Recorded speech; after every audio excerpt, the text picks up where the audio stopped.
The envelope was the color of weak coffee, thick enough to feel like a slap when it hit the kitchen table.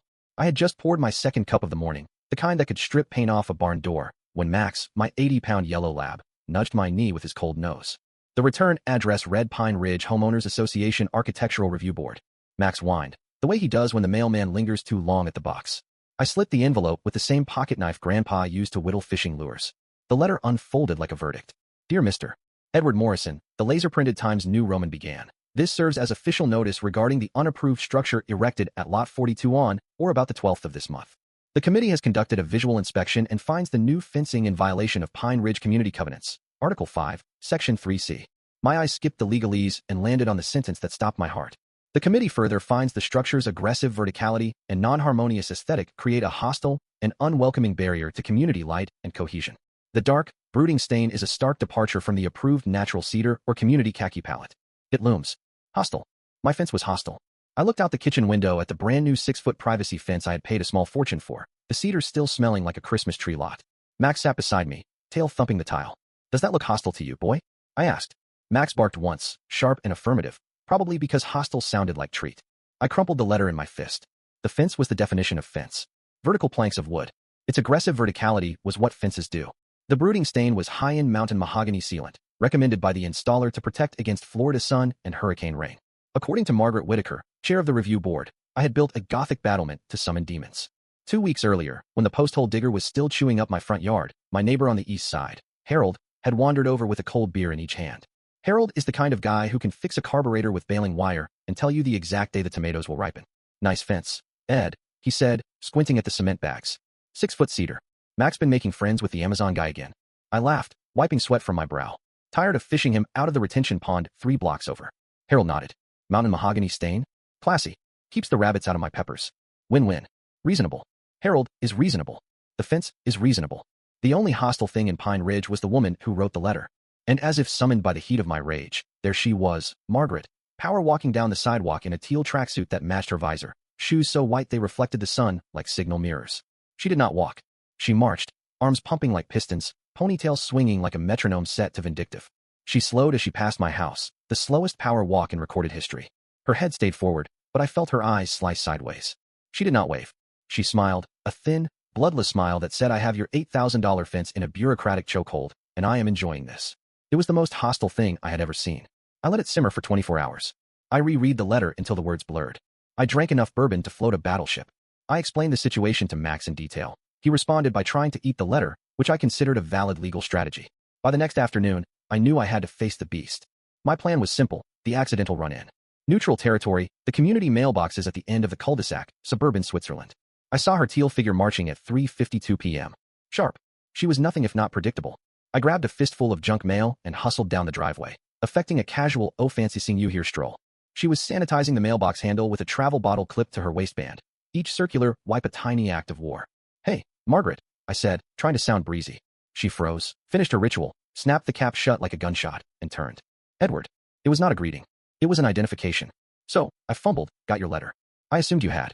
The 30-day rectification period began upon receipt. Yeah, about that. I am confused.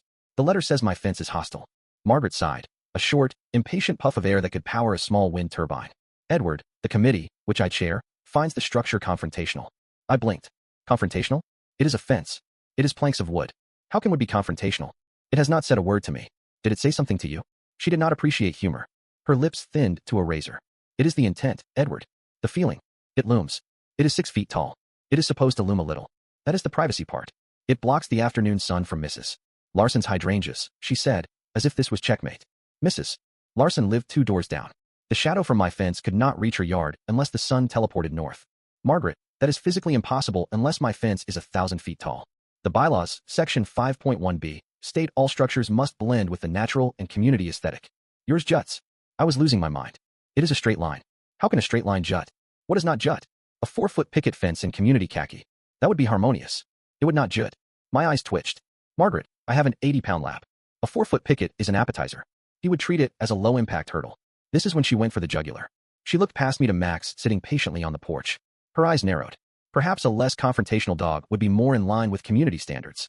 I recoiled. Did you just call my dog confrontational? I am stating the bylaws are the bylaws. Your structure is hostile. It looms and juts. You have 29 days. She turned, neon shoes squeaking, and power walked away, leaving me in a cloud of sanitizer fumes and pure rage. She had called my dog confrontational. This was war. I stood there watching her retreat, the teal backside disappearing around the bend. I realized I could not fight the ruling. Hostile was subjective, a weaponized vagueness. I could not go through her. But as I looked at my beautiful mountain mahogany fence, an idea sprouted, tiny, petty, and perfect. If I could not tear down the hostile fence, I would hide it. That evening I set up my war room on the back porch with 3 essentials, a bottle of bullet bourbon, the 300-page Pine Ridge Covenants, and Max as furry counsel. The bourbon went down smooth. The bylaws did not. Rules for holiday lights, no aggressive reds, boulder diameter, 18 inches maximum, mailbox post girth, precise measurements with diagrams.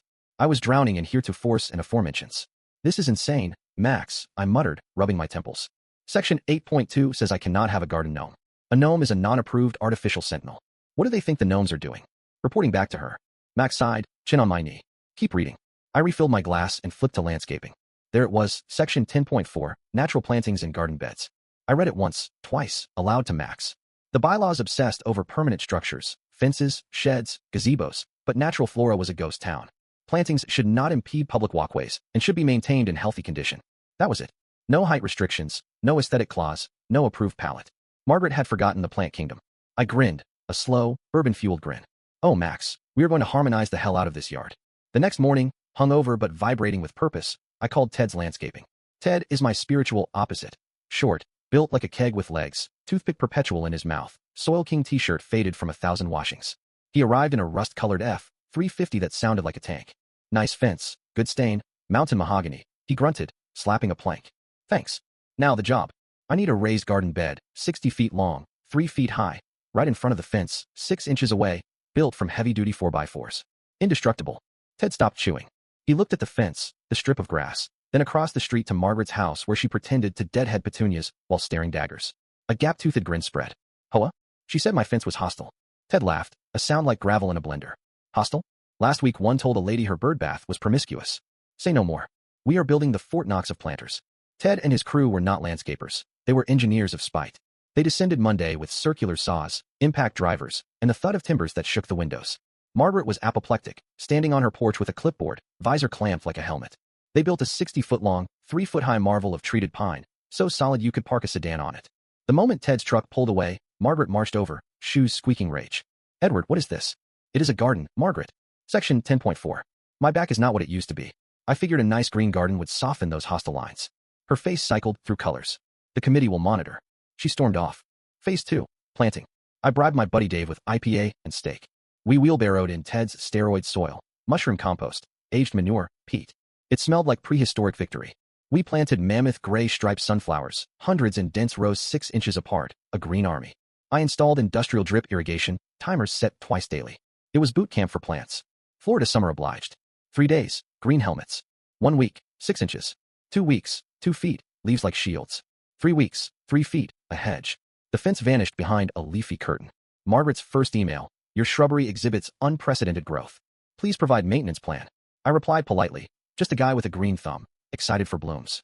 By week 7, the wall was 10 feet, some pushing 11, stalks thick as broom handles, leaves dinner plate wide. My yard became a canyon of green, porch dappled like a jungle. Margaret rerouted her walks, blinds drawn until noon. The sunflowers followed the sun, east to west, facing her house. A yellow firing squad. She called the police. Officer Ramirez, young and tired, parted leaves like Moses. Concerned citizen reports obstructed view and structurally intimidating plant formation. I laughed. They are sunflowers, 90% water, cucumbers with self-esteem. He sighed. No laws broken. Keep them watered so they do not get hostile. He left smiling. Margaret summoned me to an emergency HOA meeting in the beige clubhouse.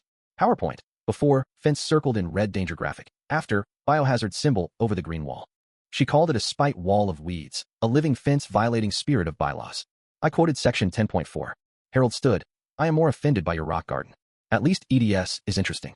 Chaos erupted. Dog poop, promiscuous bird baths, gavel banging. Nothing resolved. The sunflowers peaked, 10 to 12 feet, hundreds of plate-sized yellow heads staring at Margaret's house. Neighborhood spectacle, selfies, graduation photos, local news. I was the king of petty compliance. Margaret struck back with a white envelope from health and sanitation, mold, rodents, nuisance. HOA hired landscapers to trim to 4 feet in 48 hours. I panicked, found no mold, only earthworms. Called Ted.